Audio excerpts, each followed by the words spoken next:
Welcome to Soul Thrive, where we explore spirituality through healing trauma, shadow work, and applying the laws of the universe in order to master ourselves without the fear of the unknown. Hi, everyone. Welcome back to the Soul Thrive podcast. Today, we are joined by Krista, who is a birth and postpartum doula, a Reiki energy worker, and a youth wellness mentor. So Krista specializes in supporting families through life's biggest transitions with a focus on helping women in their 40s have an empowered, meaningful birth experiences. Welcome to the show, Krista. We've connected quite a few years, actually, just via even just Instagram here and there. So I'm excited to have you on to have this discussion. Why don't we, I don't know, do you have some questions ready, Ivana? Yeah. I know Ivana is always the one who's a little bit more organized than I am. I tend to go with the flow. I think that's in the theme. Yeah. I always want to know from people, what makes your approach unique? Oh, okay. When I started this whole journey, before I was in the corporate world, and then my friends were having babies, and I was like, hey, can I come? Can I come and like to support you? And they're like, okay. I'm like, then I'll come see you afterwards. And then I became a mother and I left the corporate world. And then I came into being a stay-at-home mom, which I was really excited about. But then eventually I was starting to get a little bit bored with being a stay-at-home mom. And I'm like, what's my purpose? Isn't there something more to my purpose? I've gone through the spiritual journey and I'm doing Reiki and I'm helping children, but isn't there like something more than just this? And then I had another spiritual awakening. I saw myself as a mother with other children all around me and other mothers, but I didn't know it was me. I saw my eyes in this other person. And then she said to me, I am you. You are the mother to mothers. You are here to support moms. And I was like, oh, wow. I said, I can't believe like that's what I'm meant to do. I'm going to be a doula. I've been doing this for so long, but I've been blocked by the corporate world that I didn't realize that this was my true calling. So then my approach to being with people is just that like soul to soul connection, that gentle reminder that we are all here for our own experience, whatever birth that they want. I just help you with the tools to find it within your own power to just know that you could have that birth that you are really wanting and just have that spiritual growth with them, right? So sit down and do the meditations and do the rebozo with them. Bring in different people's traditions because that's what we're all about. We're mothers to so many different mothers and our ancestors. So when we bring in like the Italian culture, the Mexican culture, the Indian culture, and then we bring that to the new mothers to show them and teach them and honor them, they can have that like ideal birth that they're really wanting. So I just have that like softer approach to things. Right. And just listen, like that listening. I think what I love, what I'm hearing too, is that ancestral aspect of things where you're holding the space based on each person's like culture and being able to cultivate that energy and bring that energy in and hold space for that while you're also helping them transition in a new beginning with childbirth, which is such a beautiful new beginning and transition. And it's just a beautiful experience overall. And I'm sure it feels different every single time, regardless. Every single time. Yeah. And it's so special. It's so different for everybody's journey and everybody's story. There's women that show up that have had, this is their second and third births, that didn't have a doula with them on the first one because they weren't aware of what could happen. And then they didn't have that birth that they wanted. So they are now coming with like maybe a fear-based. So I need to talk to them and help them get over their fears of what they experienced the last time and bring them to understand that that was their journey to go through, but now this is a new journey. Yeah. So everybody comes with something different. Absolutely, right? For sure. And everyone also just like the level of pain through that process and being able to support them, teach them how to breathe appropriately, regulate themselves through that. I'm sure you create like individual birth plans as well, which is, I think, huge to make the mother feel supported. What would be like a traditional, I don't know, not traditional, non-traditional birth plan? Not traditional, wouldn't be traditional now, but what would that look like for if someone's coming to you? So I don't like to say a birth plan. Okay. Sometimes I like to say like a birth idea, but most of all, like I do birth values. Oh, I love that. Yeah. Birth values, because it's what do you value? What are your values for this birth? how do you see yourself having this experience? So we talk about their values, and then that's when we write it down. And then on your birth values that, you are spiritual. And anytime something does come about, you want 5 minutes to pray. And whether it is that you are spiritual or you're religious or you're not, that's really just telling your provider, I need 5 minutes to figure this out because Mhm. you have time, right? You have the time with your spouse, with your doula, whomever your support team is, to take those 5 minutes every single time there's a new situation that comes about to just discuss it with each other. And whether that's like discussing with each other, going on Google, trying to just figure out what they need, right? So I always say, when it comes to your birth plan, I say do it as your values because your values can always change. But as long as you're still honoring yourself, you're still honoring your values, you're putting those like 5 minutes for praying time, you will have that birth that you do ideally want, even if it's maybe not the one that you thought about going into. Just being flexible and being open to new things, I think is really healthy. I'm curious, it says in your bio that you focus on women in their 40s. Is there a reason why you were drawn to that particular age group? Yes, because it's like when you're in your 20s, you're still climbing the corporate ladder. You are just a little bit different and you're very excited. Sometimes there's those boxes that you check off in your 20s. I want to have a baby. I want to get married. I want to have that condo in the city or whatever it is. Everybody is all different in their 20s, okay? Then there's your 30s and you transition to your 30s and you do feel a little bit more secure and you do a little bit of life changing as you did in your 20s. But I feel as though women in their 40s, they call us geriatric, Oh Right. my God. and we're not geriatric. We are much wiser in our Yes. 40s than we are in our 20s, than we are in our 30s. And to 60, you're much wiser than you are in your 40s. But women in their 40s, they've done the clubbing, they've met their people, they're more secure with themselves, they're fine with being alone. They only have those individual, few different people around them. They found their partner and they're not busy wanting to climb that corporate ladder anymore. They're secure in themselves. They're so much more intuitive. They really know what's going on in their bodies. And it's that time to just say, I'm at peace. I have now came to like my 40s and I'm loving life the way I am right now. I'm loving the body the way I am right now. And I have patience. And I'm just here to focus on myself and my baby and my family. Helping women in their 40s really see that we're not geriatrics. I did lose a baby when I was in my 40s. The Mhm. first thing they said was, it's because you're a geriatric. And I said, No. I'm the strongest I've ever been. I mentally, physically, spiritually, I'm strong. And there's always a reason when, sadly, when, you lose a baby, but being told right away it's because you're in your 40s, that fired me up right away. And I just Mhm. said, I don't want anybody feeling like that at any stage of their birth, but especially women in their 40s. So I really like to help them understand that they're not a geriatric and find it in their power to just love themselves and keep moving forward. You don't need an induction, you don't need anything unless there's a situation that comes up. Right. But be strong in your 40s. Nice.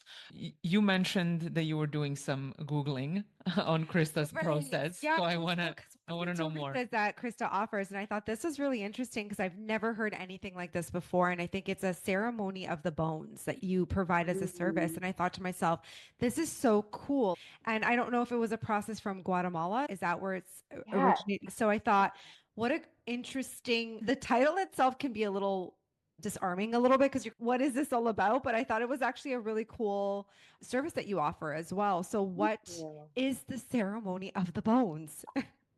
Okay. So it is for postpartum mothers. It is Okay. to honor their maiden to mother form Mhm. because you do forget that once you step into that next stage of your life of becoming a mother, you haven't said goodbye sometimes to the maiden part of you. You're no Right. longer a maiden. You have now transitioned to the next stage.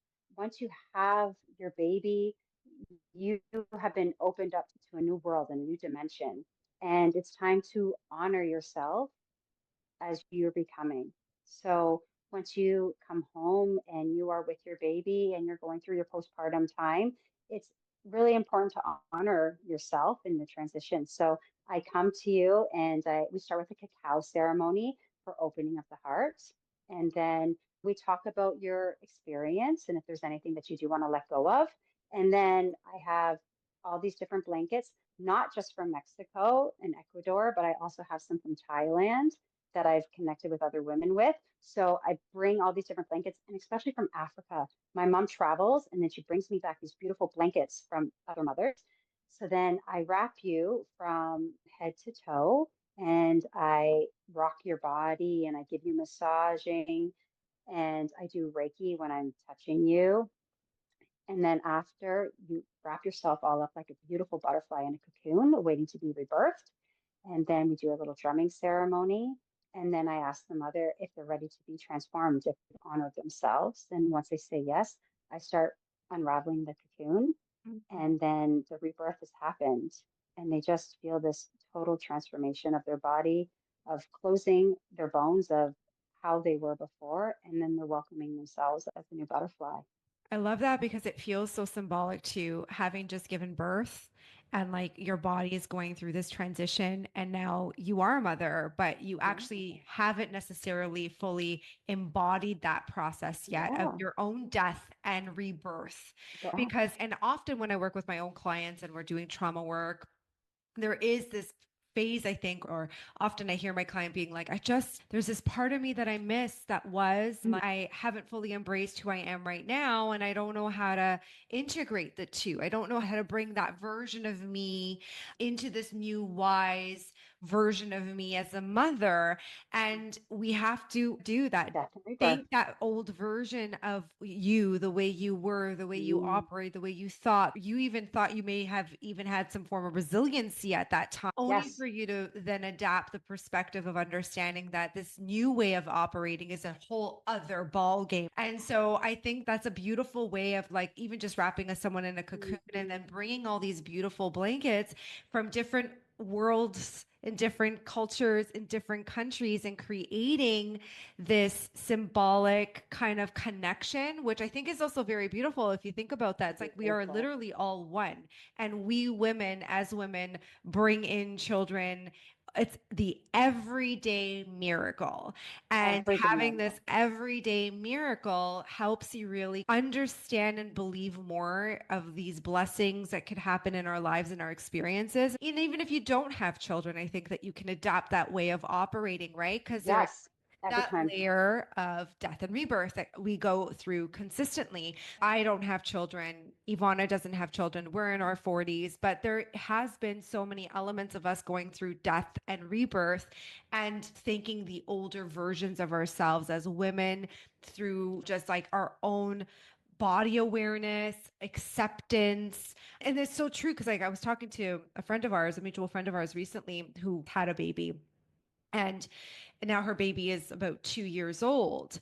And she's just, I'm actually really loving the body that I have now way more than I loved the body when I was pushing against myself, whether that was in the corporate world, whether I was climbing the ladder, whether I was hitting the gym 4 times or 5 times a week, the trying to fit in or trying to belong somewhere.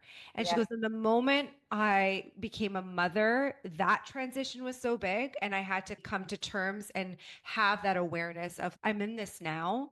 And how do I want to parent? And how do I want to accept? And how do I want to embody? And then that's what also propelled her forward to continue working through like her own rejection wounds from her own childhood. Because I don't want to pass on this generational trauma. I don't want to keep creating the narrative here. So do you find like you have this bit of an awareness? Can you sense maybe a little bit their fear or insecurity when they get pregnant?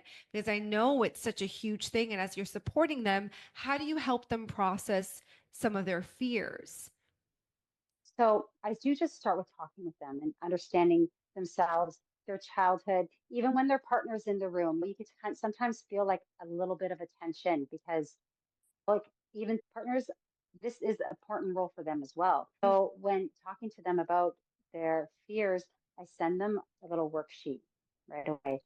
because the people don't understand that these fears do creep in during Mhm. birth. Your insecurities do creep in during birth. And all of a sudden, like maybe things that happened when you were younger with your mother, it comes up when you're giving birth, right? Or with your partner, your insecurities of maybe not feeling heard by them or not feeling safe by them.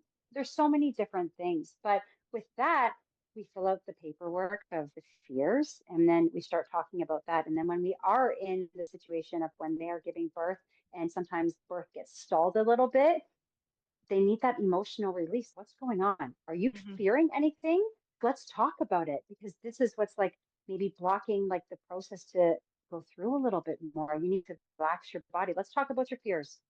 And then they have a really good release. And then all of a sudden the contractions start coming up again. It's important to talk about these fears because they will come up. And how was life when you were younger with your mother, with your father? Is there something that you don't want to pass on? Because we are the time to cut those cords and not pass it on to our children. And if we do feel like we're passing it on, being completely aware that it even happens with me with my daughter and my mom. And when we're all in Right. the same room, I see myself and I'm like, oh, no, no, Yes. no. Yeah.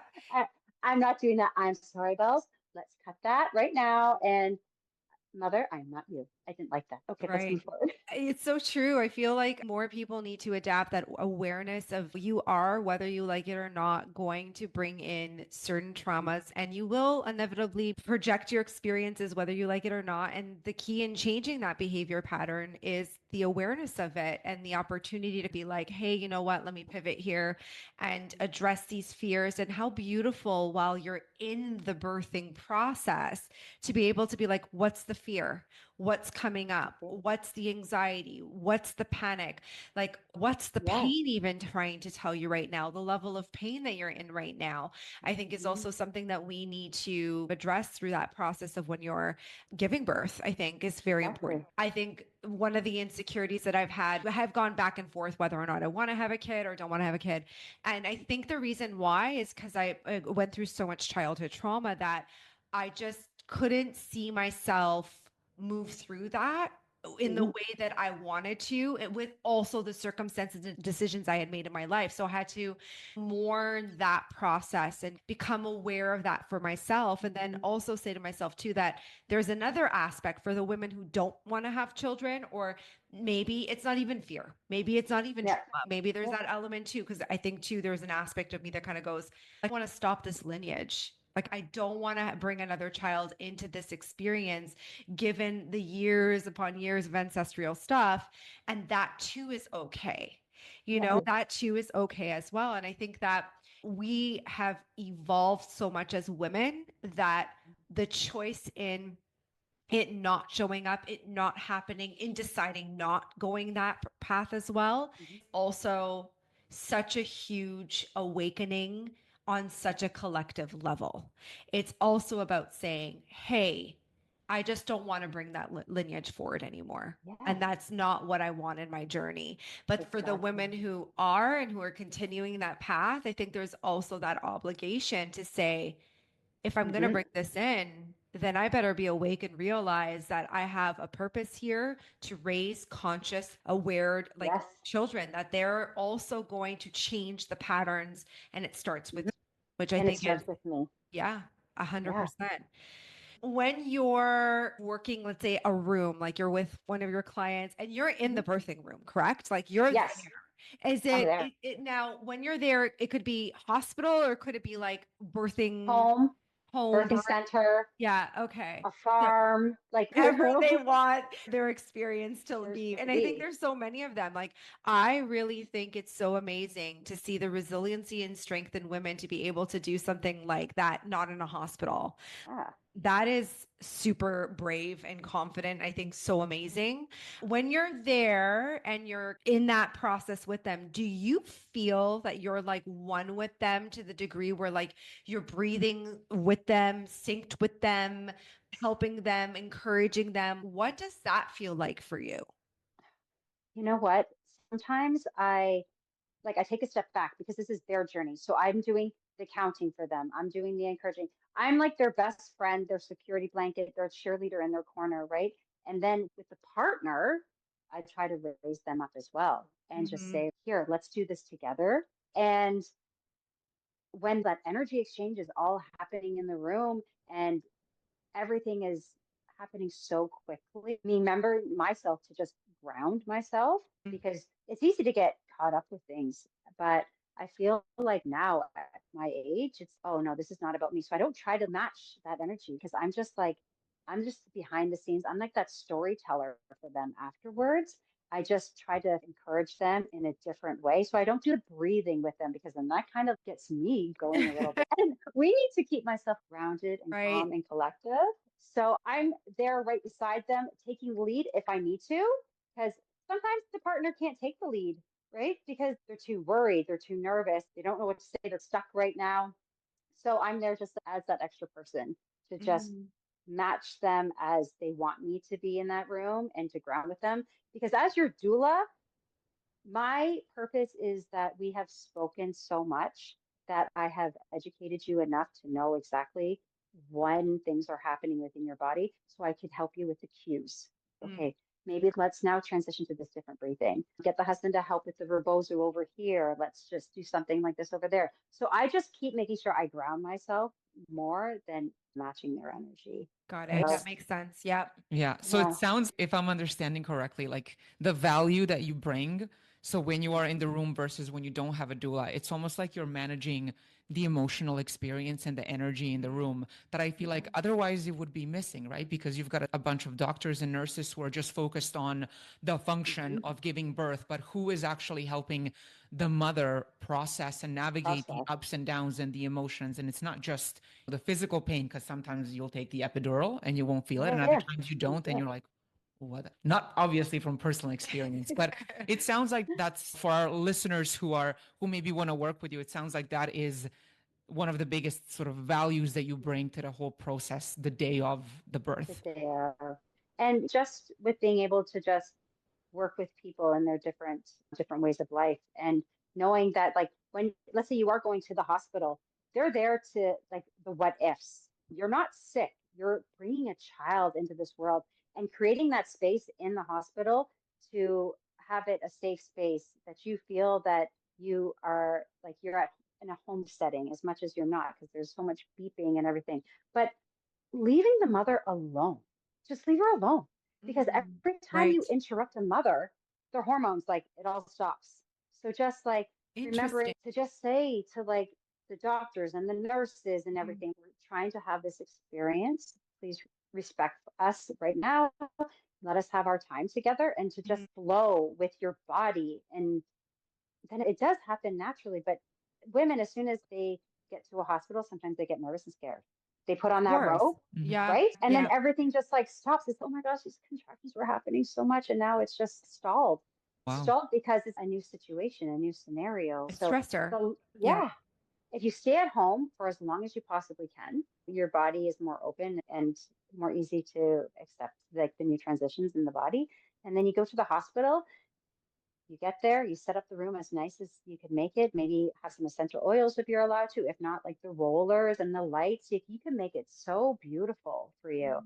And then just allowing the woman to just give birth, to Right. just go through it, whether it's like in the tub or walking around the room, just like honestly having the music playing and going to like the beat of the drums or rock and roll, like whatever music makes you feel like you are that empowering woman. Yeah, it's a beautiful feeling, but just leave her alone. Just let Yeah. her, just Mhm. let her do her I thing. love that. That's Yeah. so true. Yeah. Leave her alone. Yeah. Just leave me alone. Yeah. Just leave Any me alone. parting words of advice for our listeners or maybe women who are thinking about going through this process or maybe they are about to embark on this journey? Oh, you know what? I just think that having the right team with you is important. So creating that birthing values sooner rather than later and bringing it to either your midwives or your OB or your doula, like having that kind of idea of the birth that you ideally want to make sure that the people that are part of your team are the right people Right. because you don't have to stick with the same OB or the doula or the midwife. You could find a new one halfway through and not be scared of that. Have the birth that you ideally want and have the people with you. have them. This is a team, and Mhm. that's really important to just make sure you have the right people with you, It always, regardless if yeah. your doctor has been with you since you were little. You may not have the same like values and goals. Yeah, that's So, like life advice. Yeah, Life right, advice. yeah, right. exactly. Thank you, Mhm. Krista, so much for coming on to Thank the Soul you. Thrive podcast. We really appreciated this Oh, so no, much. thank you. I Have a really appreciate beautiful, this. beautiful day. Thank you so much. Thanks, guys, Thank for you. Thank tuning you. in.